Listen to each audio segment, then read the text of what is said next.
Јас не ја сакам кривината, ама која ја нема правината, чита Александар Станојков.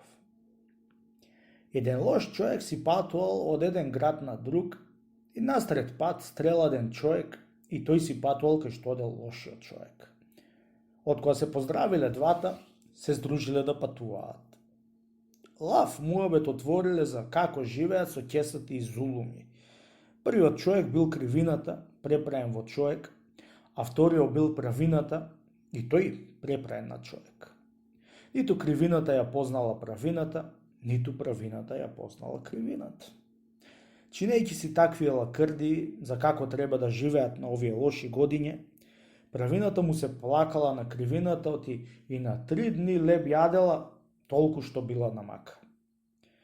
Трај си, пријателе, му рекла кривината. Лели те стави Госпо со мене, јас ќе ми те најадам и напијам од што ти срце сака. Кога чула правината тие зборови, се израдувала оти нашла еден богат човек да го најади. Ошле вечерта во еден град и кондисале во еден најбогат анџија. Јале, пиле, од што му душа сака неколку дни.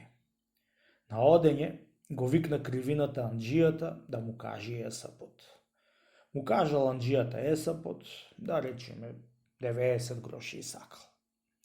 Мошнеарно, му рекла кривината, 90 ти сакаш, а пак јас ти дадов 100 гроши, дај ми назад ти уште 10 гроши. Кога види и чу правината тоа нешто, многу се устрами и се скри зад врата.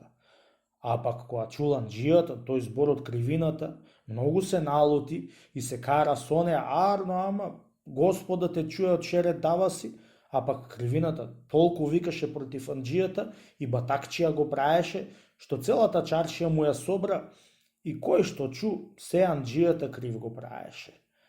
На тоа згора, виде не виде анџијата, му даде 10 гроши за одбелја и рече, правино, кај си? Чу правината од зад врата и му се одговори. Да јас сум зад врата, бре анџи, туку што да ти правам кога и јас јадов.